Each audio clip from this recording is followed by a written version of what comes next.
Welcome back to DajibanLife. And now that I got the seatbelt fixed, I'm thinking I'm just gonna go source some seats at the junkyard, some really comfortable ones, and just swap them out. And so,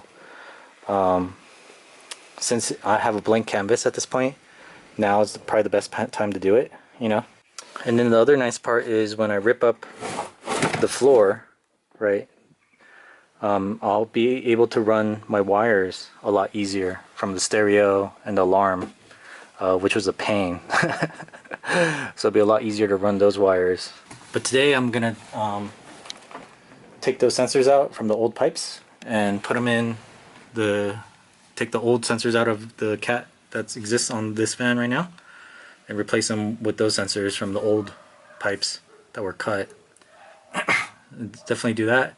And then just start getting, start the cleanup down here.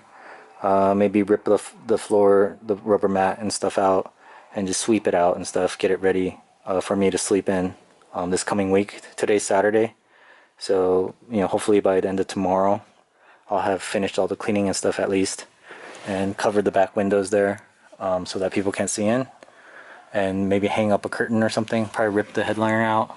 Basically, just strip the interior here. Just so I can do a deep cleaning, and then then I can start fresh.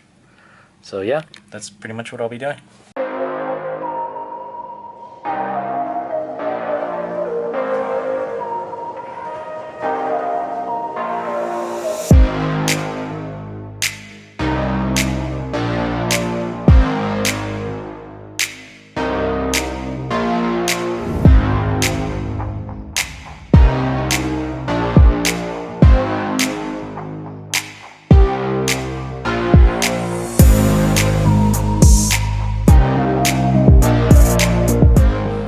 Alright, super. Got those off. Wasn't too hard.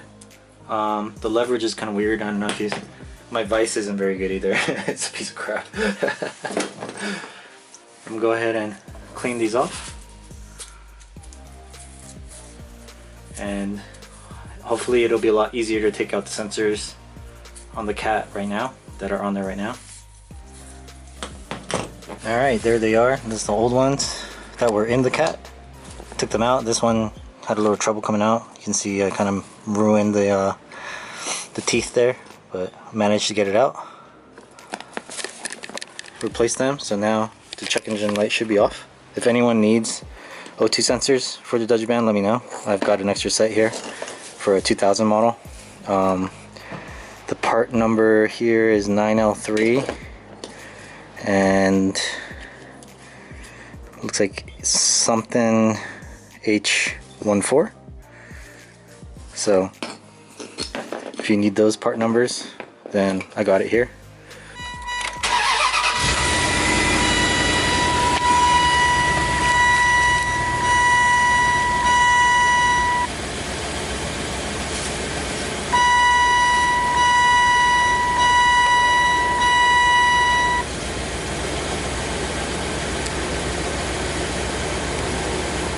It's still on right now, but it could just be a thing where it needs to be driven around for a little bit, so the sensors collect enough data. It looks like the airbag light and the seatbelt light are staying on. So the airbag light, I'm assuming, has to do with this plug here. This is a plug that exists in the 2003 model that doesn't exist in the 2000 model, which is normal. Usually when manufacturers update their cars, they'll add little things here and there just cause. So basically what I'll have to do is I'll have to cut this connector off, or I guess I could just short it out here, just loop something from this connection to this connection, and that'll just short it out. But I think what I'm going to do is cut this connector off and then loop these wires together here, and then in case I ever need, if I find a seatbelt Alpha 2003, I guess, if I ever do that, which I probably won't, but I'll just connect that up, and that should get rid of that light. And then for this connector, I'll just cut the connector off my old van that comes, because this is too big for the connector. It's under the seat belt here. You can't see it, but there's a connector there, and the old one is much skinnier, so I'll just cut the head off of this one. The wire colors seem the same, green, red, and black, and it was the same in the other van. So I'll just, you know, solder that wire together and then plug it in. Hopefully the seatbelt light will turn off. For the airbag, hopefully it's the yellow thing. I don't know what the airbag has to do with the seatbelt. Maybe the airbag deploys when the seatbelt locks, I'm not sure. But yeah, you know, whatever stuff. Alright, so I got my OBD2 sensor plugged in. Let me open up the app. Okay, so O2 sensor, obviously O2 sensor 1 out of 2, O2 sensor 1 out of 1, 1 out of 2, and then O2 sensor. So they're all 5 codes are O2 sensor codes. So let me go ahead and clear those and see if it comes back on. You know, I really like this upgraded dinging noise too, not that annoying buzzing that my old van had. You know, it's buzzing at you all the time. And this one is just friendly. It's like bing, bing, hey guy.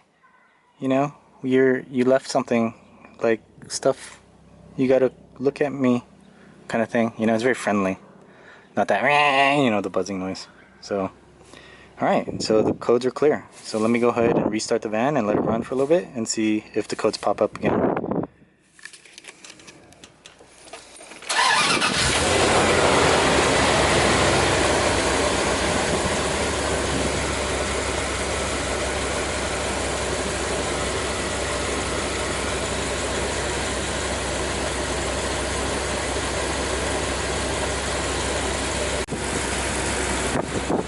Alright, well, it's been running for maybe a couple minutes, but really, the check engine light is still on.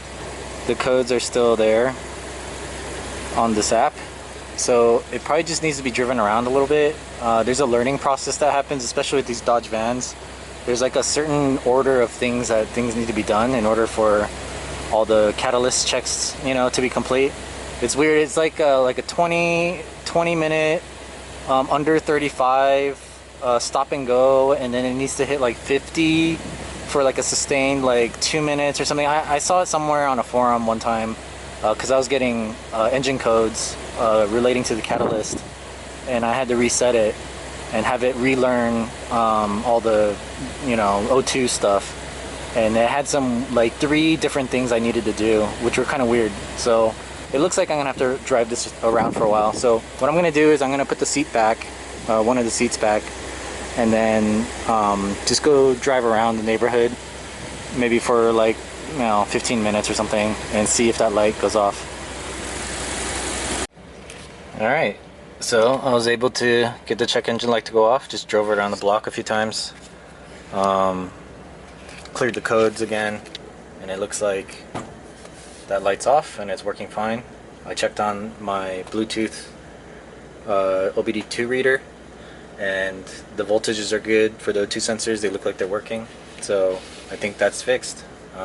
Call that a done deal. Now I just need to take care of this airbag and seatbelt light. I really don't know why the airbag is connected to the seatbelt. I guess that's a new thing. Technology, man. Like the cars, I don't know what a seatbelt has to do with an airbag, but maybe when the airbag goes off, it triggers the seatbelt to lock. That's possible because the sensor is in the bumper, right? That set the airbag off. Obviously that happens because there's a crash, so it'll make the seatbelt lock up, you know what I mean? I don't know why the old seatbelt is broken though. It doesn't work. It doesn't look like the airbag went off at any time in this car's history, unless this is a replacement, which I don't think it is. But and if it was, you know, reset, then they should have replaced the seatbelt too, the insurance company or whoever. But they didn't, so I don't know. So I'm just gonna revert back to the good old manual seatbelt from my old van, old 2000 model. The airbag light, I don't really know how to turn that off. I'm hoping if I short it, would it set the airbag off? It's possible. It's possible that could happen. So maybe I'll just drive with the airbag light on. It's kind of annoying, but yeah, I don't know. Maybe I guess I'll try it, and if the airbag goes off, it goes off.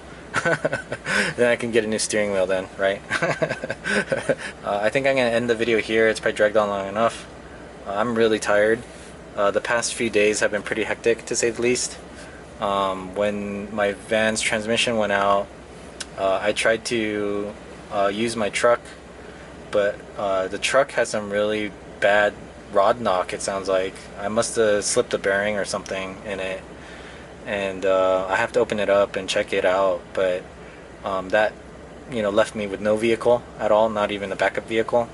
My Honda is still in pieces, so I had no car, and so I had to scramble around, get a rental car, and then drive around looking for a new van, and at the same time I was looking for an apartment, maybe, so I was double dipping, and I didn't get a whole lot of sleep, and I didn't really eat that much either, just because I was so busy, and man, I am pooped.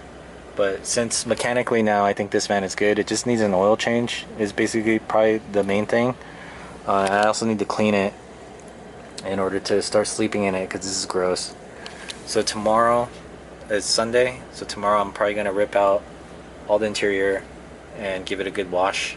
I bought some Pine Sol and just disinfect everything so it's clean, and then drive this down and live in it for the week empty. It'll be like the beginning when I first started this channel.